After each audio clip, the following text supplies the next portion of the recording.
Programa informativo de Producción Nacional, con elementos de lenguaje, salud, sexo y violencia, que solo bajo la supervisión de padres, madres, representantes o responsables, es apto para niños, niñas y adolescentes.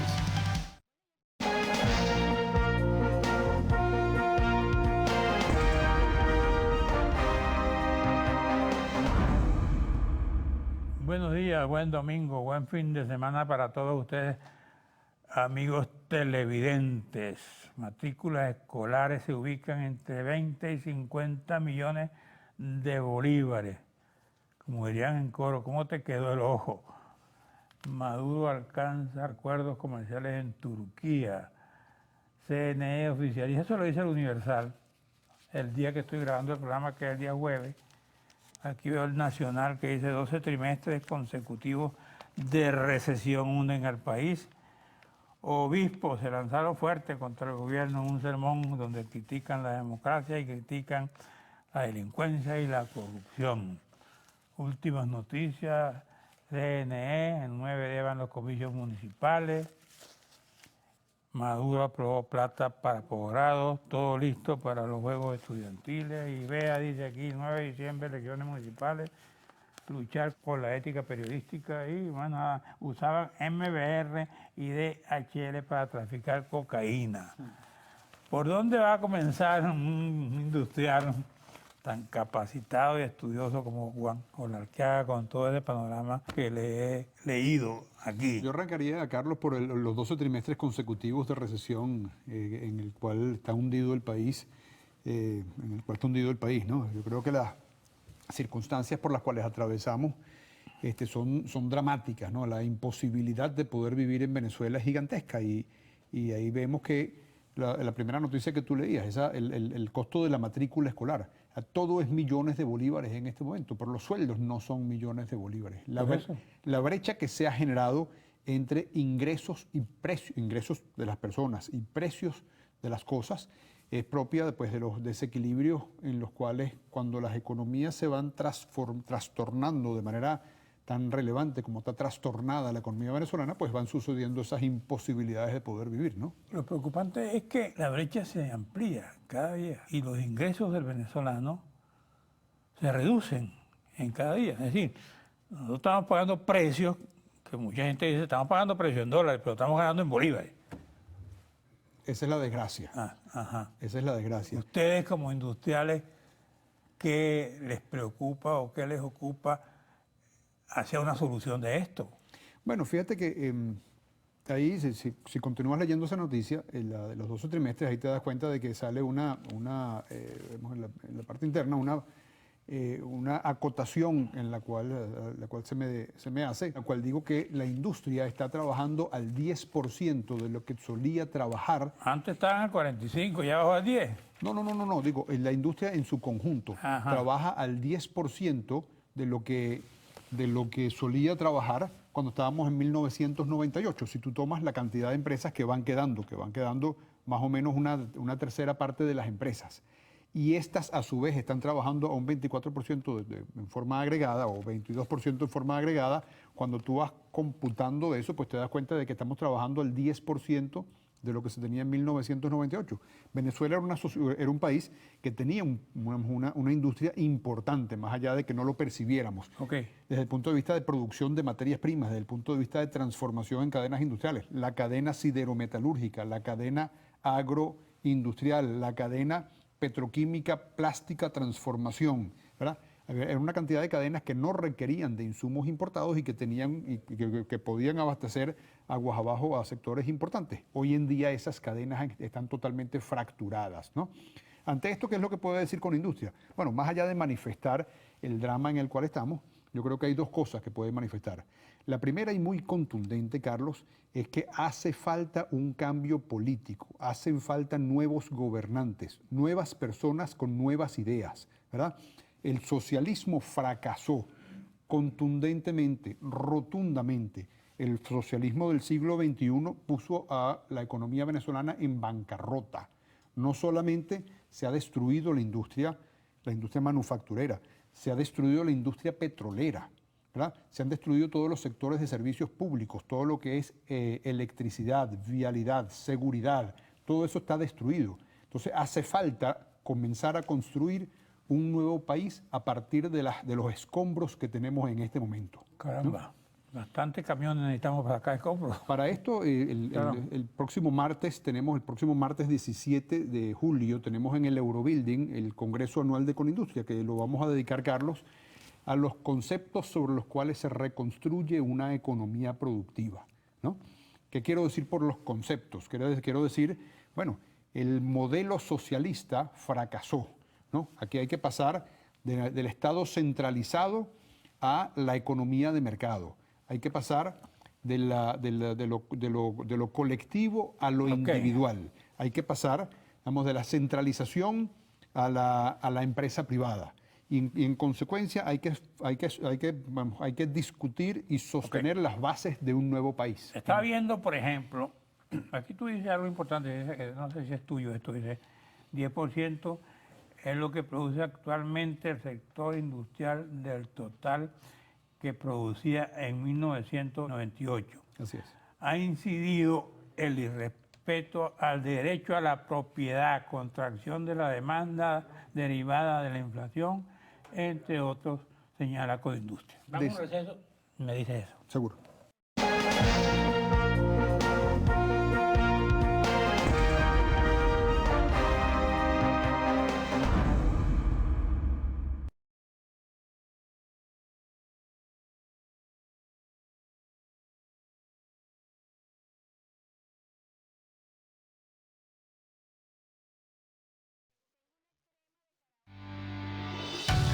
Estás viendo Diálogo con...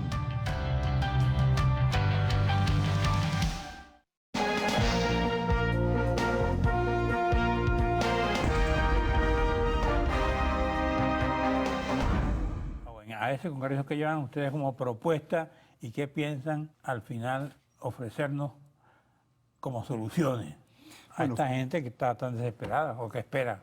Bueno, fíjate, Carlos. No espera crítica, espera soluciones. Bueno, yo creo que estamos en un momento como país, en un momento sumamente dramático, ¿no? Conindustria presentó el año pasado una propuesta de reconstrucción del sector industrial que todavía la estamos haciendo pública, que se llama Hacia una Venezuela industrializada, la ruta.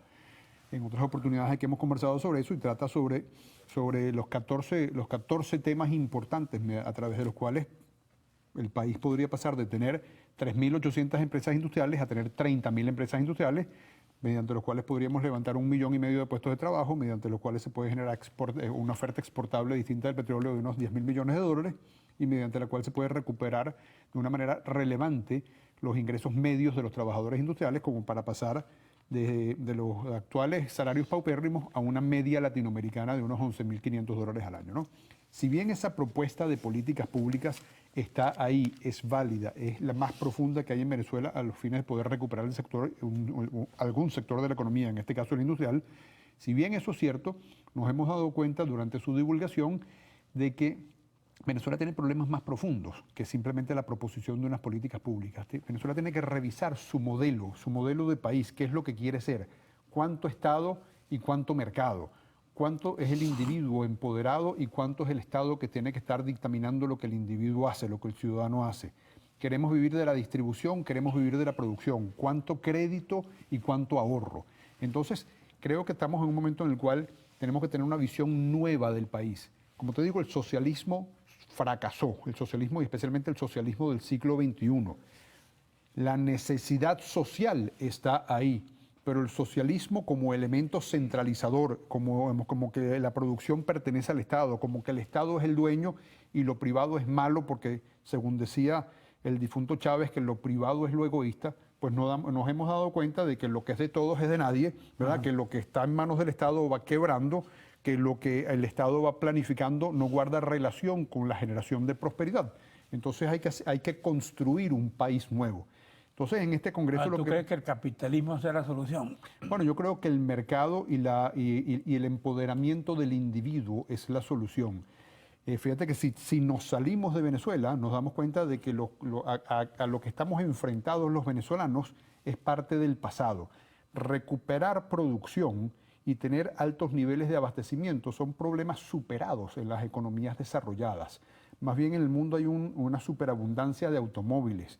Más bien en el mundo no hacen falta medicinas de las medicinas convencionales. Las medicinas se están dedicando a crear, bueno, según dice el autor de Sapiens, la inmortalidad en el ser humano. Hasta ese punto hemos llegado, ¿verdad? El hecho de tener además nuevas tecnologías e inteligencia artificial dictaminan un mundo distinto, ¿verdad? Pero en Venezuela lo que estamos es preocupados por que no haya carencias, que no nos muramos de hambre, los robos en las calles, el generar electricidad, el tener suficientes cabillas como para construir casas.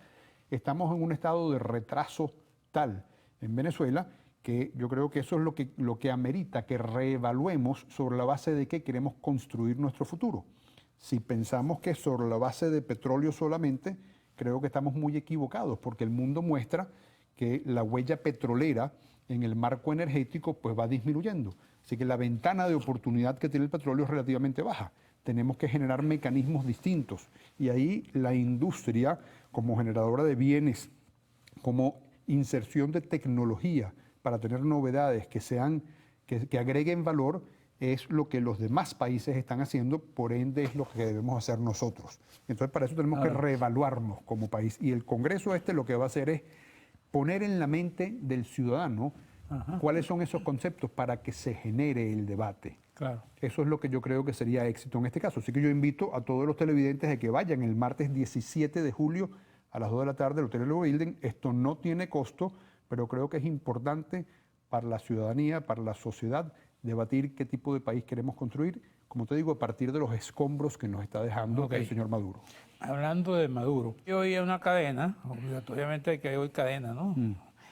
Y hablaba de la graduación de 500.000 estudiantes y anunciaba unos recursos para oportunidades de trabajo de esos estudiantes. Me imagino que ellos irán a la industria también. Ustedes están preparados para recibir ese contingente de estudiantes. ¿Tú qué piensas? Bueno, yo creo que yo no le creo al señor Maduro, yo no le creo nada de lo que dice, ¿verdad? Nada. Él ha dicho que Venezuela es una potencia industrial, ¿verdad? Él ha dicho de que somos un país en el cual la gente vive con prosperidad. Él ha dicho de que los niveles de educación en Venezuela son altos, ¿no? Él ha dicho que somos una envidia. Bueno, si vemos desde el punto de vista industrial, estamos produciendo el 10% de lo que producíamos hace 20 años.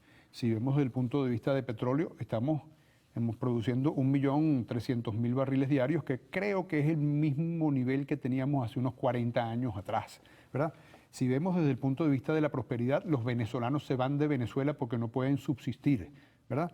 Entonces, si la vida real es tan distinta de la vida que el señor Maduro tiene en su cabeza, pues el hecho de que esté grabando 500.000 personas, pues yo lo pongo en duda. ¿Qué llama la atención? El presidente de Turquía dice que la información que tiene es que Venezuela es una potencia de verdad. ¿Tú viste al presidente de Turquía hablando de la reunión con el presidente Maduro? No lo vi el presidente de Turquía hablando de eso, pero si el presidente de Turquía... Debe estar informado también. Bueno, si el presidente de Turquía piensa que Venezuela es una potencia, pues yo lo invito a que venga para Venezuela y que vea los parques industriales. Lo invito a que venga para Venezuela y vaya a la frontera. Venga para el Congreso ese que tienen ustedes. Bueno, puede venir al Congreso. Bienvenido. Bienvenido al señor Maduro y a todos los ministros a que vayan para el Congreso para que debatamos. ¿Han invitado a los ministros ustedes? Bueno, siempre invitamos. Están en la lista de todas las invitaciones que siempre hacemos. Incluyendo al presidente. Incluyendo al presidente.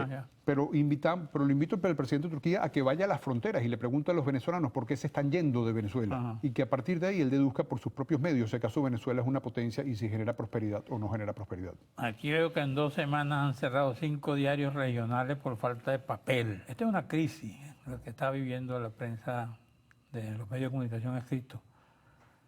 Muchos hemos tenido que, incluyendo Quinto Día, y yo le dije a mi hijo, encárgate tú, pues yo quiero seguir ahí. Yo no nací para la era digital, así que búscate otros más modernos que se ocupen de un periódico en otras condiciones de tecnología. Uno está acostumbrado a este papel, ¿no? Y todavía hay gente que reclama el papel en los medios impresos. O a los libros, Carlos. Los libros en medio digital pues son distintos de los libros en papel. Yo hasta ahora pues sigo con el medio del papel, pero te tomo el tema te tomo el tema de la crisis en la cual se encuentran los medios en papel. No solamente por la falta de papel, sino por la imposibilidad de poder transmitir con la crudeza del drama que vivimos las noticias de los acontecimientos venezolanos, ¿no? En ese orden, no solamente los medios están pasando por una crisis muy importante, que sí la están pasando y es muy lamentable porque Venezuela requiere la mayor amplitud en términos de divulgación de información. Claro, y yo siempre he dicho que el papel de un gobierno es fortalecer la libertad de expresión, no debilitarla, ¿no? Y que el papel del periodista es decir la realidad, decir la verdad de lo que está ocurriendo. Y la verdad no es en función de querer tumbar un gobierno, porque los periódicos no tumban gobierno, en función de que el mismo gobierno esté alerta frente a lo que está pasando y reciba hechos noticiosos que a veces se les ignoran en las altas instancias de un gobierno. Vamos a un receso, regresamos contigo.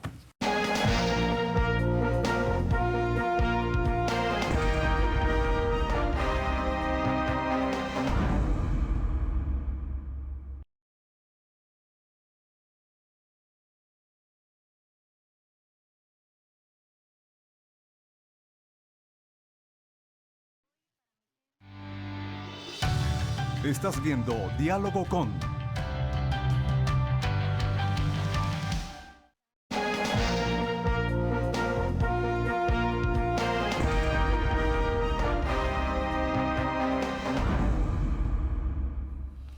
Bueno, ¿y qué de positivo hay que verle al gobierno? Algo debe haber hecho bueno. Bueno, yo creo que este gobierno no ha hecho absolutamente nada. Bueno, absolutamente nada bueno. Los gobiernos, así como tú dices, que deben generar prensa libre como para poder a través de la prensa escuchar los errores que se van cometiendo, las necesidades que se van teniendo o las acciones que se tienen que ir tomando como para tener una ciudadanía que está en las mejores posibilidades de desenvolverse y de tener prosperidad. En ese mismo orden, los gobiernos lo que tienen que hacer es estimular la producción de bienes, estimular la estabilidad monetaria y generar a través de esto medios para que la producción genere riqueza para los ciudadanos, puestos de trabajo para los ciudadanos, bienes y bienestar, ¿verdad? Este gobierno no ha hecho absolutamente nada de eso. Este gobierno ha tenido los mismos errores que ha cometido hace mucho tiempo y los ha prolongado a lo largo del tiempo. Toda esta serie de controles que han limitado la producción, toda esta emisión inorgánica de dinero que ha generado la inflación, todo este acoso que se ha tenido para los centros de distribución, no son sino lo contrario de lo que un gobierno debe hacer. Esto lo que hace es tener desestímulos a que haya producción, desestímulos a que haya trabajo y desestímulos a que los ciudadanos puedan tener unos niveles de ingresos consistentes con sus necesidades, ¿verdad? Así que yo, Carlos, creo que este gobierno no ha hecho absolutamente nada de lo que un gobierno debe hacer. Por eso es que debemos discutir qué es lo que queremos nosotros como país y a partir de ahí tener un gobierno que sea lo más pequeño posible dentro de lo necesario, como para que se estimule la producción de los individuos y no que el gobierno asuma la producción de los bienes que hemos visto que muy claramente no pueden hacer. Aquí dice, aquí haga, porque no sea tan sectario, dice aquí, dan billullos para estudio de posgrado.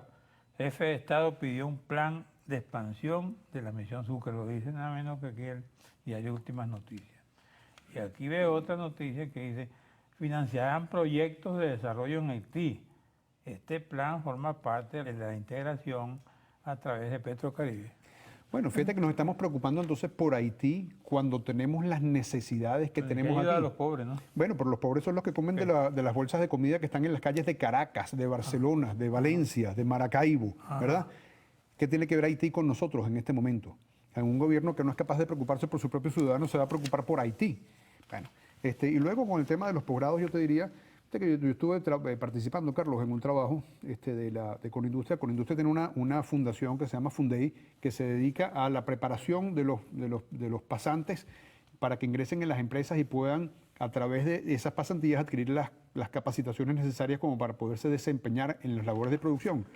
Y ahí me estuve dando cuenta de que existe una cosa que se llama el índice de PISA. El índice de PISA va midiendo el nivel de preparación que tienen los muchachos entre los 8 y los 15 años en distintos temas y va rankeando los países en ese sentido, porque cuando un muchacho entre los 8 y los 15 años ha adquirido unos ciertos niveles de destreza, de capacitación, de conocimiento, las probabilidades que este muchacho tiene de poder continuar en la escolaridad son altas, ¿no? Bueno, Venezuela ni siquiera figura en esa lista, ¿no? Esa es una lista de 140 países. Ahí Estados Unidos está en el puesto número 30 y tanto, ¿no? Finlandia, que pensamos nosotros que tiene digamos, una de las mejores educaciones, estaba en el puesto número 9. Y por supuesto en el puesto número 1 está China. Eso es lo que un gobierno tiene que hacerse caso quiere desarrollo. Educación, ¿verdad? Y Venezuela ni siquiera figura en esa lista. Así que, bueno, difícilmente con unos profesores que están muy subpagados, con unas aulas que no tienen electricidad ni pupitres, los estudiantes venezolanos pues van a lograr algún nivel de capacitación y de educación. ¿Qué otra cosa te preocupa para los próximos meses?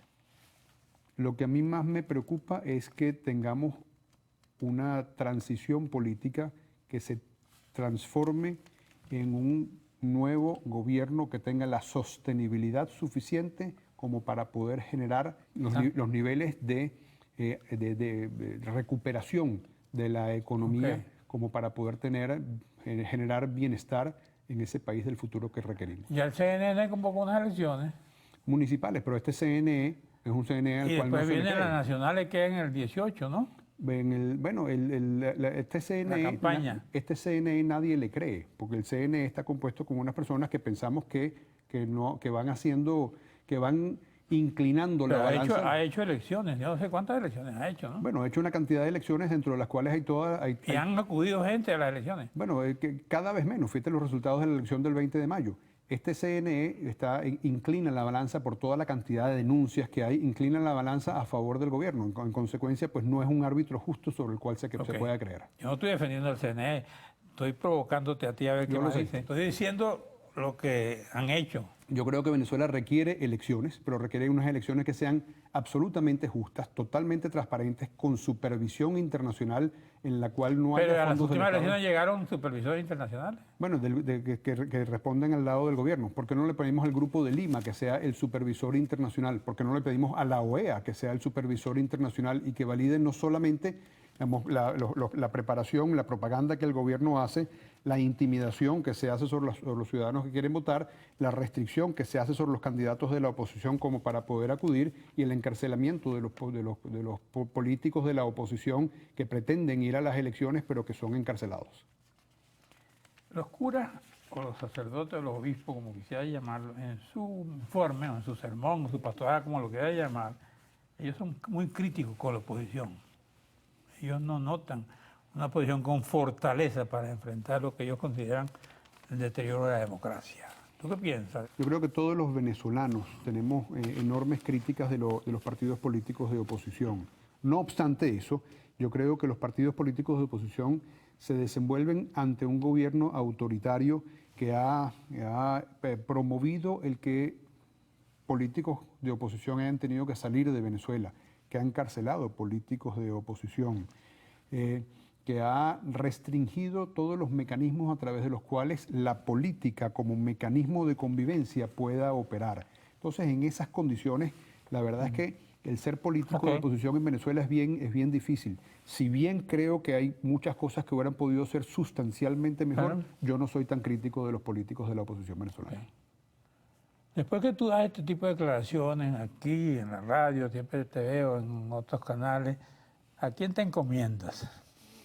Bueno, yo creo que me encomiendo a tener un mejor país, Carlos. Yo creo que en la medida en que nosotros, todos los venezolanos, trabajemos por tener un mejor país, vamos a lograr tener un país en el cual tú y yo, tus hijos y mis hijos, tus nietos y los que han de ser mis nietos, a Dios por algo. Venir. Bueno, yo verdaderamente no soy un creyente cristiano, pero sí trabajo porque tengamos un mejor país. Eso es lo que deseo, así como lo deseas tú. ¿Tienes pasaporte? Sí, pasaporte venezolano. Por eso. Está bien. Gracias. Muchas gracias, Carlos. Requiaga, gracias a usted, amigos televidentes. En la próxima parte voy a conversar con el dirigente farmacéutico, el doctor Ceballos.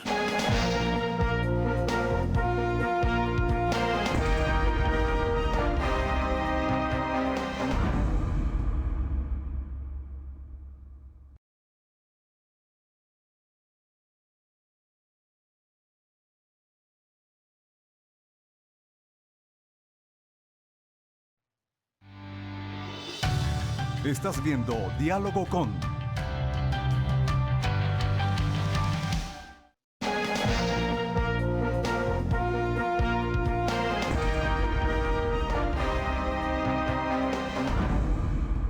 Bueno, ahora estoy con Freddy Ceballos, presidente de la Federación Farmacéutica de Venezuela. Le estaba comentando que están ocurriendo cosas en este país que en mi vida yo jamás había, ni como periodista reseñado, ni como ciudadano asimilado. Y se trata de que en los hospitales me están contando y me han dado muestras, están acaparando medicamentos, aprovechándose la escasez y después los venden a precios exorbitantes. ¿Tú qué sabes de eso? Y tú que vives en ese mundo. Carlos, es muy importante que se respeten las leyes, que se respeten los procedimientos. ¿Cuál es el procedimiento en un hospital? Los medicamentos están bajo el resguardo del farmacéutico en las oficinas de farmacia del hospital. ¿Qué está sucediendo? Tenemos directores que, como tienen autoridad, están llegando los medicamentos y no los quieren entregar a la farmacia. Y nos está sucediendo ahorita un caso en Valera, que ya se lo habíamos dicho a la opinión pública de alguna manera. Mira, ¿qué es eso de que tú vas a estar agarrando y resguardando los medicamentos en la dirección? Ahí está, corrupción. Parece que el director, nos acaban de llamar de una información, parece que está siendo perseguido porque había venta de medicamentos por fuera. ¿Y por qué? Porque sacan los medicamentos de la farmacia. Para eso existen las farmacias en los hospitales y en las clínicas, para que los medicamentos estén ahí bajo el resguardo de los que tienen que ver con la farmacia y del farmacéutico, que es el que lleve el control. Pero si yo como director del hospital llego, no, déjeme eso aquí. Y imagínate tú, la última remesa que llegó a ese hospital en Valera, se quedaron en la dirección con 150 meropenem. ¿Tú sabes cuánto vale un meropenem? No sé qué es. Por lo bajito, un antibiótico, 70 millones de bolívares. Eso vale un meropenem. Entonces, ¿para qué eso? Un antibiótico de amplio espectro. Entonces, ¿cuál es la situación? Para salvarle la vida a alguien. Para salvarle la vida a alguien. Cuando tú estás en un hospital y te ponen un meropenem es porque tienes una infección fuerte. Ah, bueno, pero entonces el director asume la posición que no es el deber ser. El director debe ser un director respetuoso. Los medicamentos en las farmacias para garantizar el resguardo de esos medicamentos. Ajá. ¿Y qué pasa cuando es el farmacéutico quien esconde las medicinas? Yo no creo que el farmacéutico en un hospital esconda las medicinas. Te voy a decir algo, mira. El farmacéutico más bien está en el hospital y sale afuera a buscar los medicamentos, buscando la manera de darle el servicio. A nosotros nos llaman de hospitales y me dice, Freddy, mira, tenemos un niño, como nos pasó en este día, con un Survanta, que el niño tenía un problema respiratorio y necesitábamos el medicamento. Bueno, había en el hospital Pérez Carreño, pero no se conseguía el director para que nos ayudara. El niño al final murió, pero nosotros nos activamos buscando ese medicamento para ese niño que lo necesitaba. Pero bueno, lamentablemente Freddy, no lo conseguimos. Han muerto muchas personas por falta de medicamentos. Muchísimas personas han muerto. ¿Sí? Mira, han aumentado los accidentes cerebrovasculares. Han aumentado las histerectomías porque tú vas a una maternidad, tienes una infección y cuando te la van a tratar te dicen, bueno, este es un medicamento que usted necesita. Cuando sale el paciente a buscarlo, o no lo consigue o no lo puede pagar. Y entonces cuando te vuelve el paciente al hospital con una infección, a una maternidad, con una infección generalizada, bueno, le hacen una histerectomía. Igual sucede con los medicamentos que se necesitan para hipertensión arterial. De repente el paciente va a comprar el medicamento, no lo puede pagar, entonces le dicen, tómese esta matica, o tómese esto, o haga esto, o el ajo, y resulta que le da un accidente cerebrovascular porque lamentablemente no está medicado. Aquí ha sucedido, ¿Y el ajo no es bueno para todo? Bueno, es bueno para todo, pero si tú tienes una patología de hipertensión complicada, tú necesitas tu medicamento. Es más, te voy a dar un caso que sucedió en Bolívar. Una hija mató a la madre. ¿Entiendes? ¿Por qué? Porque un paciente del sistema nervioso central no estaba medicado y ese caso se dio en el estado Bolívar. O sea, son muchas las situaciones que estamos viviendo por falta de medicamentos. O sea, son situaciones críticas, son situaciones que tenemos que evaluar y el Estado venezolano no asume una posición responsable de la situación que estamos viviendo. ¿Cuál sería la solución a esto? Mira, primero, si vamos a hablar de la industria, lo primero que tienen que hacer es establecer una liquidación de divisas especiales para el sector farmacéutico. Primero, vas a bajar el precio del medicamento y segundo, vas a garantizar abastecimiento. Porque de qué nos vale que estén llegando ciertos medicamentos si el paciente no puede acceder al medicamento porque no hay acceso, porque no lo puede pagar. El Estado tiene que garantizarle a esa persona que no gana lo suficiente para pagar ese medicamento que tenga el servicio. Okay. Y por eso tú pagas seguro social, yo pago seguro social. Entonces debemos garantizar el medicamento para las personas que no tienen acceso. En este momento, ¿cuál es el porcentaje de escasez de medicamentos?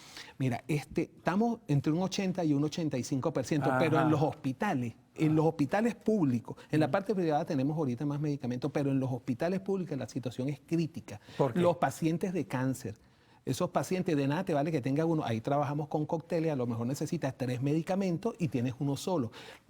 Bueno, con decirte que los facultativos, me han dicho a mí, mira, Freddy, el que tenga cáncer aquí en este país se tiene que ir o tiene que buscar los medicamentos en otro lado porque se va a morir. Esa es una realidad que estamos viviendo los venezolanos. Los pacientes de Parkinson no tienen medicamentos. Fíjate tú, es tan grave la situación que tú no consigues una enterogermina, un Ploflor, un Liolactil para un niño que tenga una diarrea, no lo consigues en la farmacia. Los antibióticos, una sultamicilina, conseguir una sultamicilina, una ciprofloxacina, es grave la situación para conseguir los antibióticos. Y son cosas tan elementales, un Fulgran, una amoxicilina con ácido clavulánico para un niño que tiene una infección respiratoria, no los consigue. Entonces, esas son situaciones que pareciera que no están sucediendo en el país y eso te trae como consecuencia la muerte, porque esa es la realidad. Nosotros tenemos gran cantidad de muertes que se han dado aquí. Te voy a dar un caso. Déjame este caso, que esto es emblemático. Yo lo he dicho en varios días. 2 casos que son. Uno, se me acerca un muchacho en el hospital universitario, en el clínico, y me dice, doctor, ¿cómo es posible que están esperando que muera alguien para extraerle el marcapaso, para salvarle la vida a mi mamá y colocárselo a mi mamá? Que no haya un marcapaso en un hospital. Ponte que se pueda de alguna manera recuperar, pero tú tienes que tener esto en el marcapaso. Se transfunde sangre y no sabemos si le están haciendo la serología porque no hay reactivo. A ti te pueden pegar una hepatitis, un VIH y SIDA con una sangre que no tenga una serología. De hecho, tenemos hasta hace poco, tenemos todavía hepatitis en el hospital de niños. Amibiasis. Bueno, no, pero eso ya tiene que ver con la parte de parásitos. Ajá. Pero yo te estoy hablando de unas enfermedades que evidentemente a ti te tienen que garantizar que la sangre que te están administrando es una sangre segura. Hasta las bolsas donde están extrayendo la sangre están vencidas en el país. Medicamentos vencidos. O sea, son cantidades de las cosas que están sucediendo en Venezuela que son inverosímiles. Hasta hace poquito me acaban de dar la información, ya hay 2 rechazos, creo que esta semana, entre la semana pasada y esta, 2 rechazos de órganos. ¿Por qué? Porque no hay inmunosupresores para los pacientes que tienen problemas de riñón. O sea, esas son situaciones críticas, ¿eh? Son situaciones en verdad. O aquella persona que se le hace un trasplante, que de paso ya los trasplantes están paralizados en el país. Lo de riñones parece que hay mucho problema, ¿no? Que le hacen un trasplante. Esas personas que tienen un riñón y de repente necesitan el inmunosupresor y no lo consiguen porque no hay. Bueno, vamos a receso, regresamos contigo para seguir hablando de esto interesante.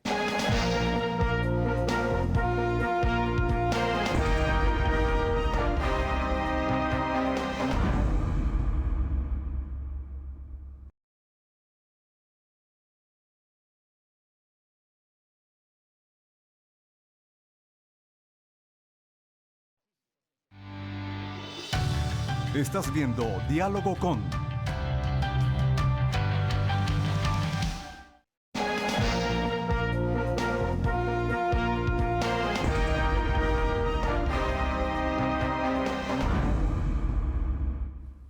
Bueno, te decía yo que cuando uno toma antibióticos, ¿hasta cuánto tiempo puede tomar antibióticos? Bueno, depende, eso es una indicación médica, pueden ser 7 días, pueden ser 10 días, pero claro, eso lo determina el médico y el tratamiento que él te está administrando. ¿Y el resultado que está dando? Si no da resultado, bueno, te ha ido bien, porque fíjate que estás rozagando. Si no está resultado... Si no hay resultados, no hay... Evidentemente. Fíjate otro caso. No hay como... el caso que tenemos ahorita del sector salud, no sé si quieres comentar de eso. El problema que tenemos con los enfermeros, con todo el sector salud que está unido ante la situación que estamos viviendo. Y lo llaman paro. Eso no es un paro, eso es hambre. Carlos, eso es hambre lo que se está viviendo aquí, eso es desesperación lo que se está viviendo aquí. Lamentablemente, las personas que trabajan en los hospitales y los profesionales, los obreros y los trabajadores, ni siquiera les da para trasladarse de su casa a su sitio de trabajo. Ganan muy poco. Dicen. Ganan 10 huevos, menos de 10 huevos están ganando las personas ahorita en los hospitales. O sea, imagínate tú una quincena de 600.000 bolívares. ¿Qué haces tú con 600.000 bolívares? Evidentemente, todos estos trabajadores están unidos en la búsqueda de una respuesta por parte del Estado venezolano. Se ofreció una reunión esta semana. No, se ofreció que esta semana íbamos a tener una reunión con el ministro de Salud. Hasta ahora, hasta el día jueves, no se ha dado la reunión. Y es que te voy a decir algo que esto es importante. El presidente de la República nombra al doctor José María Vargas, ministro de Salud, y no le da recursos y no le da poder de decisión y no se soluciona ningún problema en este país. Así tú pongas la persona más eminente en el Ministerio de Salud. Porque no hay manera de que se puedan hacer las cosas si no haya apoyo. Vamos a hacer cosas puntuales.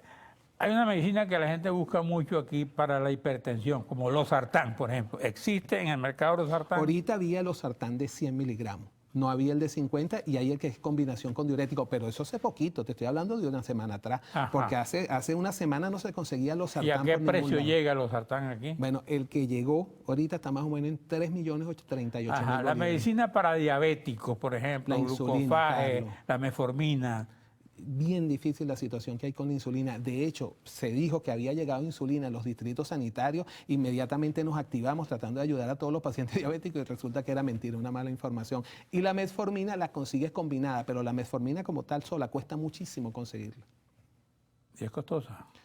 Bueno, la metformina no estaba llegando tan costosa. Al menos estaba por un precio que estaba por debajo del millón de bolívares. ¿Y ya no existe? No, sí, puede que llegue, pero cuesta bastante que llegue. Medicina para, por ejemplo, otras enfermedades, para la hepatitis, para la diarrea, ¿hay medicina? No. Para la diarrea, cuando tú me hablas de diarrea, la de los niños, tú puedes conseguir para un adulto el Loperam, pero tú no consigues para un niño, que es el tratamiento, porque es para regenerarle la flora bacteriana, tú no consigues enterogermina, tú no consigues Proflor, tú no consigues Liolactil, que es lo que se utiliza en niños. Esos son los medicamentos que ese niño necesita. Y otra cosa que el Estado ha abandonado. En el Vigía hay ahorita un hospital nuevo, pues el hospital del Vigía 2, que felicitamos porque todo el personal es excelente, comenzando por su director, lo han abandonado. Desde marzo ese hospital no recibe insumos. Por Dios, estás poniendo un hospital nuevo, entonces ya no funciona ninguno de los dos como debe ser. Entonces el Estado, el gobierno tiene que darse cuenta de lo que está haciendo. Hospitales en estos días, bueno, ¿para qué vas a inaugurar un hospital? Por favor, ponga a funcionar los que tienes, inaugura otro hospital que tú quieres, pero no abandones los otros, porque los servicios los tienes. Es un hospital que tiene 50 años, que es el Vigía 2. Por favor, y de alguna manera abastécelo, porque tienen un excelente personal. Porque para los enfermos de cardiología hay...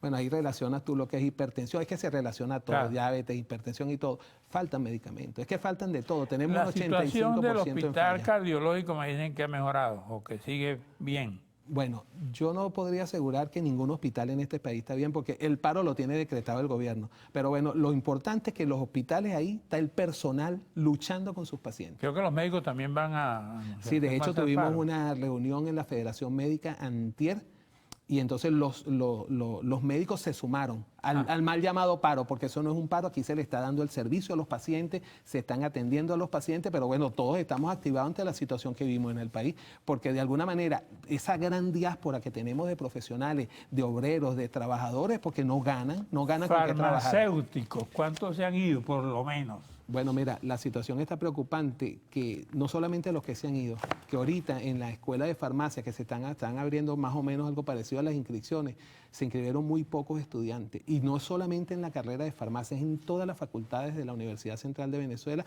que prácticamente está sola. De hecho, si tú estás por aquí, por la avenida Rómulo Gallego, pasa por las noches por la universidad que tenemos aquí, las universidades privadas, y también están desiertas, pues, porque lamentable la gente se está yendo, los estudiantes se están yendo, y bueno, no hay manera. Por la noche no paso yo por ninguna parte, voy a mi casa tranquilo. Aquí, de pronto el que va para el hospital soy yo. Eso es cierto. También la inseguridad es sumamente grave. Es sumamente grave la inseguridad. ¿Y entonces cómo hacen la farmacia? Bueno, quizás el problema más grave que tiene la farmacia ahorita es que nuestro sector, en vez de buscar una respuesta consensuada para mantenernos todos unidos, pues decidieron que las farmacias paguen de contado. Entonces, eso ha creado un gran problema de disponibilidad porque han cerrado más o menos 125 farmacias en el último año. Y esperamos que cierren 100 más porque las farmacias no pueden pagar de contado. Y lamentablemente droguerías y laboratorios no lo quieren entender y las farmacias no tienen disponibilidad. ¿Cuántas farmacias han cerrado? Más o menos tenemos cerradas 120 y pico de farmacias. ¿En todo el país? En todo el país. Y estamos esperando que lleguemos con 100 más a diciembre por ese mismo problema. Y lo peor, que eso acaba con la disponibilidad del medicamento. Mira, en un país ideal, en un país desarrollado, hay una farmacia por cada 2.000 habitantes. En Venezuela en este momento tenemos una farmacia por cada 7.000 y pico de habitantes. Y van a seguir cerrando la farmacia porque las condiciones que nos está estableciendo el mercado nos está llevando a la quiebra. Bueno, de hecho las farmacias están cerradas. Tú llegas a comprar una farmacia y te abre un tipo por una ventana casi. Bueno, es que los niveles de inseguridad también son sumamente graves. Los niveles de inseguridad, no solamente en las farmacias, en todo. O sea, Caracas prácticamente, que es lo que estamos viendo nosotros de noche, está totalmente paralizada. Pero ¿qué necesitamos? Que se le den los insumos, que acepten la ayuda humanitaria, porque la ayuda humanitaria, Carlos, no soluciona el problema en el país, pero al menos nos da un colchón, porque hay gente, hay países que nos han dicho, yo por lo menos tengo una ONG una ONG que dijo, mira, les donamos un container de medicamentos y yo llamé al ministerio. No lo aceptaron. Imagínate, y me lo dijeron, mira, nosotros no estamos buscando que sea mediático ni nada, queremos ayudar a Venezuela. ¿Y cómo es posible que no aceptaste esa ayuda? En cambio, aceptaste una ayuda de Rusia, que también felicitamos esa ayuda. Oye, pero ¿cómo es posible que entonces los medicamentos que se distribuyeron en los hospitales ni siquiera le hicieron una traducción que dijera para qué servían? Entonces la gente con los medicamentos en lenguaje ruso, que está prohibido por la ley de medicamentos, medicamentos que llegan vencidos a los hospitales porque hay grandes negociaciones. ¿Y por qué llega un medicamento vencido, Carlos? Porque lo compraron a punto de vencerse y eso genera comisiones. Eso genera comisiones y eso es una realidad que estamos viviendo en el país. Alguien me dijo a mí que un medicamento vencido puede durar... Mira, eso es una gran propaganda que hicieron en un estudio que se hizo en los Estados Unidos. Lo que no dijeron, que esos medicamentos tenían un control donde ellos estaban totalmente respaldados y bien guardados, para que la gente me entienda, ¿verdad? Entonces, esos medicamentos tenían unas condiciones de almacenamiento excelentes y no es que se pueden utilizar si se para todo. En mayo, tú te lo puedes tomar en julio, en agosto, Depende del medicamento también y depende de dónde vaya el registro, pero eso no es un común denominador. Un Eutirox, por decirte algo, una levotiroxina sódica es muy liable. Tampoco se consigue. ¿A ti te gusta? No, eso sí no se consigue. Tú te imaginas una persona que tenga una esquizofrenia y tú le vas a arriesgar a darle un medicamento vencido, que es un paciente que puede cometer cualquier locura sin quererla, pues evidentemente en cualquier momento. ¿Por qué? Porque no está bien medicado. No, la palabra no es locura, pues que pueda tener cualquier acción que no es consona con el desenvolvimiento de un paciente. Entonces esas situaciones son sumamente graves. Entonces esa política del gobierno que ha querido decir utilicen medicamentos vencidos porque los tienen vencidos por negociaciones que se han hecho, que tenemos que decir la palabra como es fraudulenta, entonces no se le puede garantizar que es evidente que quieran tener medicamentos vencidos en los hospitales. Eso no puede ser. Imagínate tú que te pongan un anestésico por una operación y el anestésico esté vencido. Ese no es el deber ser ni debe ser el común denominador del ejercicio de la medicina y la farmacia en este país. No ha pasado casos graves con esa situación. Lo que pasa es que muchos casos no se conocen. No, muchos casos no se conocen. Pero por lo menos yo decirte algo. Yo me preocaría mucho cuando se habla de que no hay reactivos para hacerle los análisis de la sangre. No hay reactivo tampoco. No hay reactivo. No hay reactivo. Para entonces, los laboratorios. Los laboratorios están prácticamente cerrados. Me decía el doctor Taola de urológico que no conseguían reactivos tampoco. No, evidentemente no. Entonces, ¿cómo te hacen los exámenes? O sea, tú como médico... Al 2%. Bueno, aunque tú no lo creas, Carlos, esa situación se está dando en el país. El médico, por su experiencia, está tomando decisiones sin tener a veces los resultados de los laboratorios. Tú estás amarillo, tienes hepatitis.